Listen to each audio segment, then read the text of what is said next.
ఈరోజు మనం మమ్స్ అంటే గవదలు అని అంటాం కదా, దాని గురించి తెలుసుకుందాము. ఇది సామాన్యంగా మనకి చిన్నపిల్లలు అన్నది ఎక్కువగా వస్తూ ఉంటుంది అనమాట. కొంతవరకు అడల్ట్స్లో కూడా అన్నది వస్తూ ఉంటుంది అనమాట. ఇది రావడానికి గల కారణాలు, దీని యొక్క లక్షణాల గురించి తెలుసుకుందాము. నమస్కారం, నేను doctor Varalakshmi, consultant in Medinine homeopathy.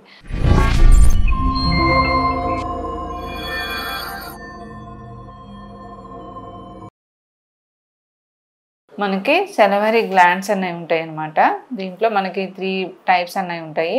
మనకి పెరోటిడ్ గ్లాండ్ అని, సబ్లింగ్వల్ అని, సబ్మాండిబులర్ అని, ఇలాగ 3 రకాలుగా మనకి సెలవరీ గ్లాండ్స్ అనేవి ఉంటాయి. దీంట్లో మనకి పెరోటిడ్ గ్లాండ్కి ఇన్ఫెక్షన్ లాగా అంటే ఇన్ఫ్లమేషన్ అన్నది గురవుతూ ఉంటుంది. దీన్నే మనం గవదలు అని అంటాం అనమాట.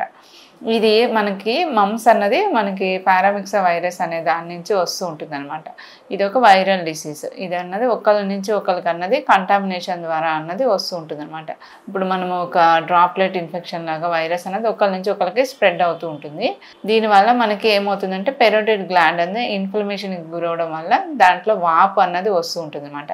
దీనివల్ల ఏమవుతుందంటే దీని యొక్క లక్షణాల గురించి తెలుసుకున్నట్టయితే మనకి సెలవరీ గ్లాండ్స్ ఒక వైపున కానీ అంటే ఒక చెంప ఒక భాగంలో కానీ లేకపోతే 2 వైపులా కానీ వాపుకు అన్నది గురవుతూ ఉంటుంది అనమాట. ముందు మనకి ఫీవర్తో స్టార్ట్ అవుతూ ఉంటుంది. ఫీవర్ అన్నది హై గ్రేడ్ ఫీవర్స్తో వస్తూ ఉంటుంది. బాడీ ఏక్స్ అన్నది ఉంటుంది, వీక్నెస్ అన్నది ఉంటుంది. దీంతోపాటు ఒకవైపు చెంప అన్నది బాగా కానీ ఒకవైపు కానీ 2 వైపులు కానీ చెంప అన్నది బాగా వాపులాగా అన్నది వస్తుంటుంది అన్నమాట. దీనివల్ల ఏమవుతుందంటే మనకి మౌత్ ఓపెనింగ్కి ఇబ్బంది అవ్వడము, పిల్లల్లో ఏమో చూసుకున్నట్టయితే మనకి ఆహారం మీద ఇంట్రెస్ట్ లేకపోవడం, వీక్నెస్ ఉండడము, మౌత్ ఓపెనింగ్ వల్ల అసలు తినడానికి కూడా చాలా ఇబ్బంది అన్నది పడుతూ ఉంటారనమాట. ఇలాంటి లక్షణాలు అనేవి కనిపిస్తూ ఉంటాయి అన్నమాట. దీనికి ట్రీట్మెంట్ గురించి తెలుసుకున్నట్టయితే మనకి మామూలుగా ఇది ఇంకా యాంటీవైరస్ అన్నది ఉండవు కాబట్టి యాంటీబయాటిక్ లాగా మనకి లేకపోతే ఆ పెయిన్ కంప్లైంట్ తగ్గడానికి అట్లాగా ట్రీట్మెంట్ అన్నది ఉంటుందన్నమాట. కానీ కొంతమందిలో ఏమవుతుందంటే ఈ ఇన్ఫెక్షన్స్ అన్నవి కొంతవరకు రికల్ అన్నది అవుతుంటుంది. యూజువల్గా ఒకసారి వస్తే ఇంకోసారి అన్నది రాకుండానే ఉంటాయి. కానీ కొంతమందిలో కొంతవరకు ఇవి అనేది రికరెన్స్ అన్నది వస్తూ ఉంటుంది అనమాట. అలాంటి వాటికి మనం హోమియో మెడిసిన్స్ అనేవి తీసుకోవచ్చు. దీంతోపాటు మనకి మమ్స్కి కొంతవరకు కాంప్లికేషన్స్గా చూసుకున్నట్టయితే మనకి ఓన్లీ మమ్స్ అంటే అక్కడ చెంపలే కాకుండా కొంతమందికి కడుపులో నొప్పిలాగా ఉండడము, వామిటింగ్స్ రావడము, డైజెషన్ అనేది సరిగ్గా లేకపోవడం అన్నది ఉంటుంది. మగపిల్లల్లో చూసుకున్నట్టయితే మనకి టెస్టికల్స్ దగ్గర వాపులాగా ఉండడము, టెస్టికల్స్ ఇన్ఫ్లమేషన్ ఆర్కైటిస్ అంటాము, అట్లా కూడా వస్తుంటుంది. కొంతవరకు గర్ల్స్లో చూసుకున్నట్టయితే ఓవరీస్ అన్నది ఇన్ఫ్లమేషన్ అవుతుంది, ఊఫరైటిస్ అంటాము.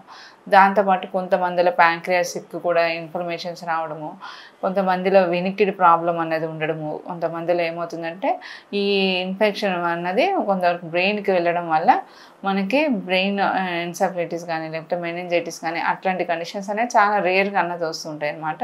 జనరల్గా మనకి డ్రాప్లెట్ ఇన్ఫెక్షన్ కాబట్టి కొంతవరకు ఫీవర్ అది తగ్గినా కూడా మనకి ఇవి స్ప్రెడ్డింగ్ అన్నది ఉంటుంది. కాబట్టి కొంతవరకు మనకి ఇలాగ వచ్చినప్పుడు ముందు మనం రెస్ట్ అన్నది తీసుకుంటూ, కొంత ఫ్లూయిడ్స్ అన్నవి ఎక్కువగా తీసుకుంటూ, సరైన డైట్ అన్నది తీసుకుంటూ, కంటామినేషన్కి దూరంగా అన్నది చూసుకుంటూ ఒకవేళ మన పిల్లలకి వచ్చినట్టయితే స్కూల్కి పంపించకుండా అలాగ కూడా చూడడం వల్ల కూడా మనకి స్ప్రెడ్డింగ్ అన్నది కూడా తగ్గించగలుగుతాం అనమాట. ఇట్లా చేసుకుంటూ మనకు ఆ నొప్పి కానీ ఎక్కువగా ఉన్నది, ఇంకా వేరే కాంప్లికేషన్స్ వస్తున్నాయి అని అనుకుంటే కంపల్సరీ హోమియో మెడిసిన్స్ కూడా యూజ్ చేయండి.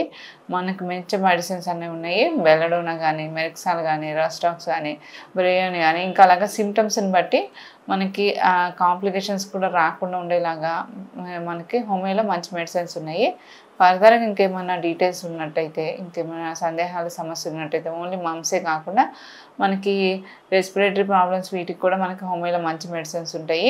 ఏమైనా డీటెయిల్స్ కావాలనుకుంటే ఒకసారి మెడినైన్ కన్సల్ట్ అవ్వండి. Thank you.